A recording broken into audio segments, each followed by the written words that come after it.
Sí, se está revisando de acuerdo a lo que se recomienda, ¿no?, en estos casos. Hay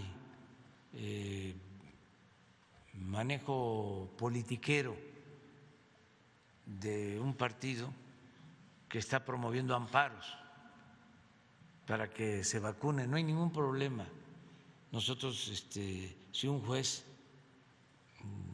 decide que se tiene que vacunar a un niño, lo hacemos. Hay ciertas advertencias. Yo creo que Hugo podría explicar más sobre riesgos y estamos cuidando que sea de conformidad con el protocolo de salud, lo que recomienda la Organización Mundial de la Salud en estos casos, y que la vacuna se utilice bien para todos, pero que se aplique a los más vulnerables, a los que pueden tener más riesgos. Esa es la política. Pero tú podrías explicar. Gracias, presidente, con gusto. Gracias, Shaila, por insistir en este tema. Con mucho gusto lo volvemos a explicar. En términos generales, las intervenciones de salud pública, las intervenciones de salud colectiva, tienen que tomar en cuenta el beneficiar no solamente a cada persona, sino al conjunto de las personas. A veces no parece fácilmente entendible que pudiera haber contradicciones entre la idea de esta persona en particular o esta versus comparado con todo el conjunto de la población.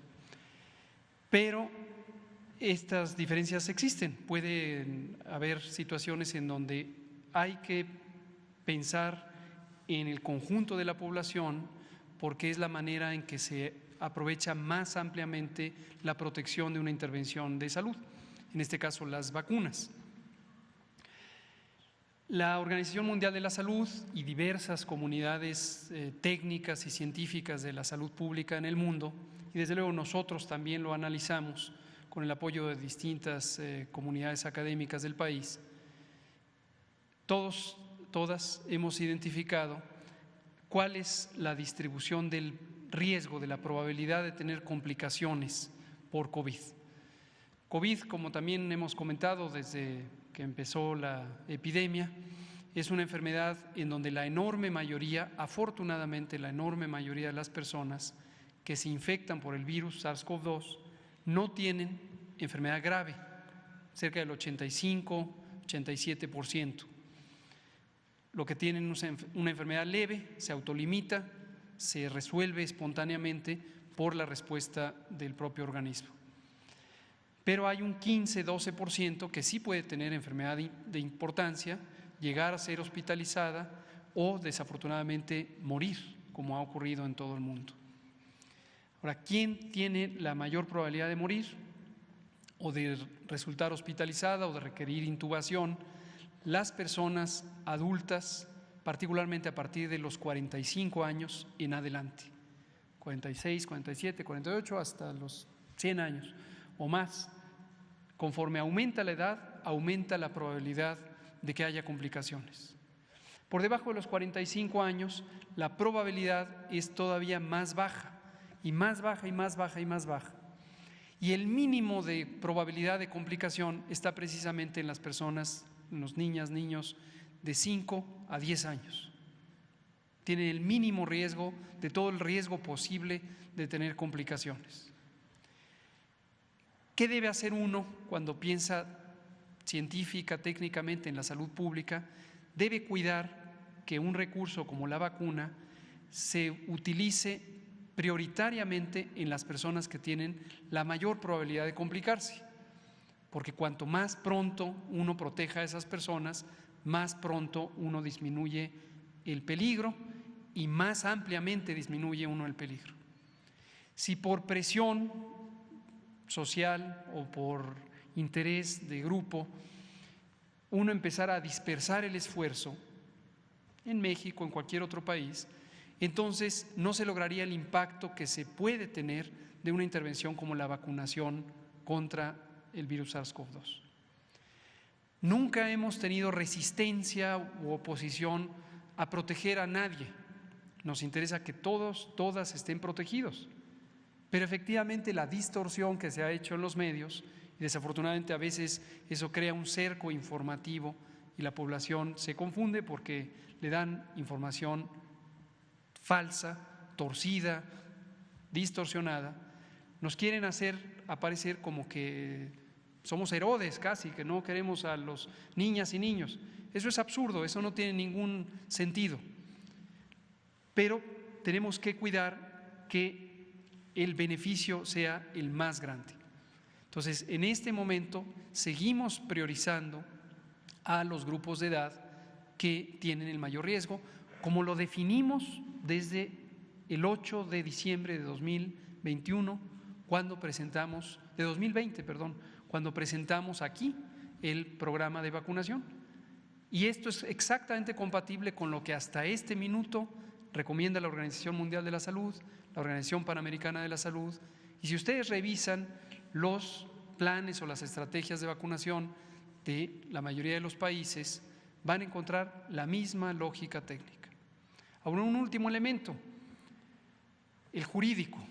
Efectivamente, esta intención de desvirtuar, de pervertir, de sabotear las estrategias de salud pública o las políticas de interés colectivo por personas en lo individual, tiene doble componente. Hay una parte que quiero volver a destacar, como lo hemos hecho muchas veces, nos parece completamente legítimo.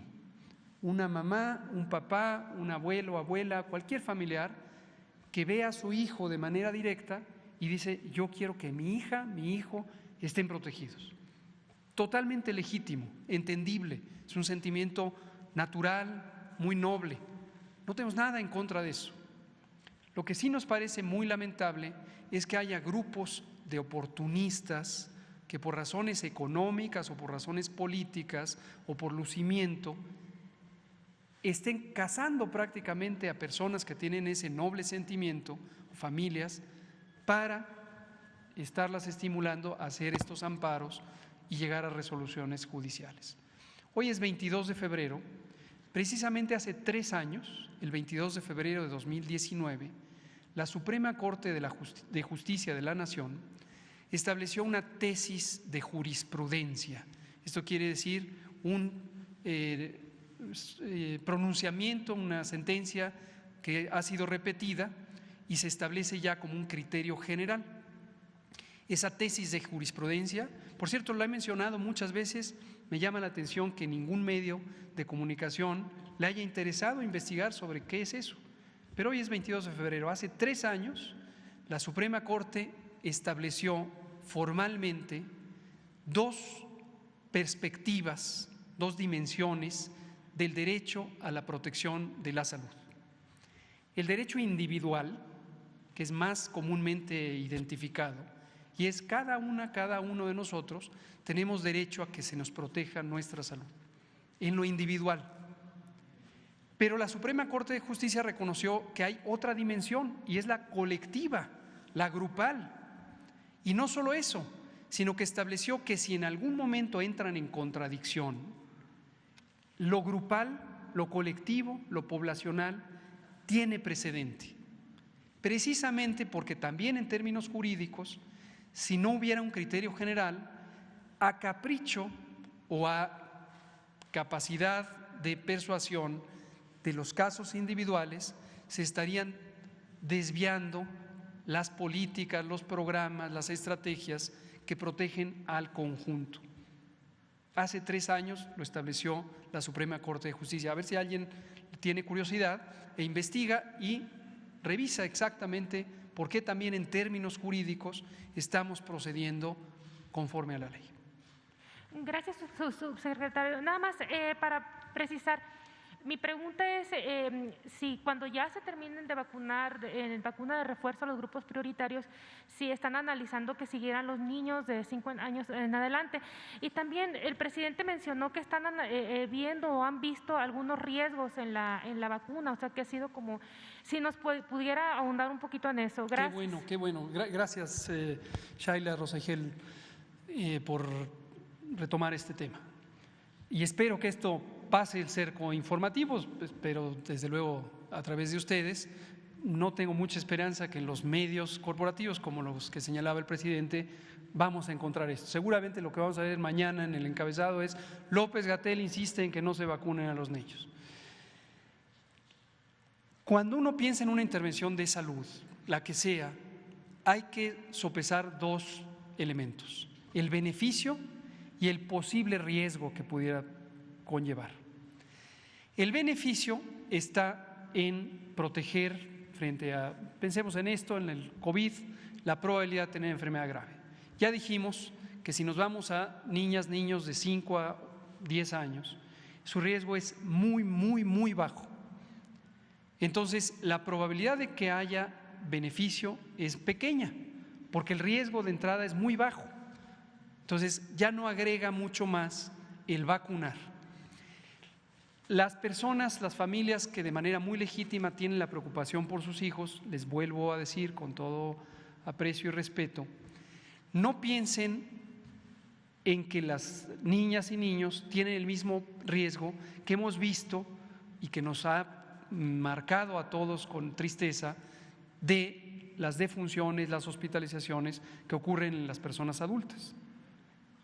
Psicológicamente uno está pensando en lo terrible que ha sido la epidemia, uno voltea a ver a su hija o hijo y piensa que le va a pasar lo que ha pasado con esta epidemia, pero no, niñas y niños tienen un riesgo muy bajo, excepto por supuesto quienes tienen comorbilidades, y por eso llevamos ya meses vacunándoles con la vacuna contra el COVID. Ahora, por el otro lado, cualquier producto farmacéutico puede tener consecuencias. El riesgo también es muy bajo de que haya una complicación, afortunadamente, y si no, no se utilizaría la vacuna si no fuera segura. Pero cuando uno ya piensa en el balance de riesgo versus beneficio, cuando hay un bajo beneficio, puede ser que pese más el riesgo. Algunas complicaciones, como puede ser la miocarditis, la inflamación del corazón, ocurren en probabilidad muy baja, pero si se compara con la probabilidad de que sea benéfico en una población con riesgo muy bajo, puede quedar empatado o incluso puede inclinar la balanza a decir, mejor no corro el riesgo porque el beneficio es muy bajo, aun cuando el peligro de daño también sea muy bajo, ¿no? Respecto a la pregunta, y para no dejarla suelta, aunque la hemos abordado muchas veces, con mucho gusto lo volvemos a explicar, no tenemos resistencia a que eventualmente, si la evidencia es convincente de que se necesita esa protección en niñas y niños, pudieran llegar a ser consideradas. Desde el principio lo planteamos en el documento, vean el documento del 8 de diciembre de 2020, está planteado desde el principio. Pero eso lo vamos analizando de manera dinámica. No perder de vista que hay muchas otras vacunas que existen y precisamente no se incorporan en el esquema de vacunación por las distintas realidades. Pongo un ejemplo: la vacuna de varicela, la vacuna contra la varicela, o la vacuna contra la hepatitis A. Esa es otra. Pero hablemos de estas dos, de varicela y de hepatitis A. La hepatitis A es una enfermedad que, si da en la niñez, la enorme mayoría de personas, estamos hablando de 99%, van a tener una enfermedad leve. Ciertamente les puede causar fiebre, malestar, fatiga, tardan unas semanas en recuperarse del todo, se sienten fatigados los niños y niñas, pero es una enfermedad leve. Si da en la edad adulta, puede dar una enfermedad grave, también en la minoría, pero puede ser grave.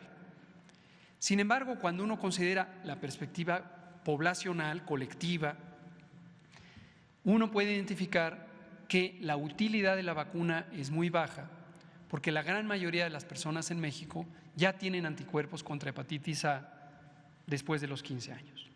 La varicela lo mismo, la varicela exantemática es una enfermedad que si da en la infancia es una enfermedad leve, generalmente da entre los 8 y los 10 años de edad. Da fiebre, da ronchas, da vesículas, pápulas, deja algunas lesiones, pero es una enfermedad leve. Y pasados los 15 años, la enorme mayoría de las personas en el mundo, no solo en México, ya tenemos antecedente de varicela y tenemos anticuerpos contra varicela. Entonces, la vacuna igualmente no está incorporada en la gran mayoría de los esquemas de vacunación del mundo. Entonces, son ejemplos de vacunas que sí existen. Si uno lo piensa en forma individual, uno diría, yo quiero tener esa vacuna. Pero uno tiene que pensar en la política pública general y el balance entre su utilidad, su riesgo y el beneficio general que puede dar. Gracias.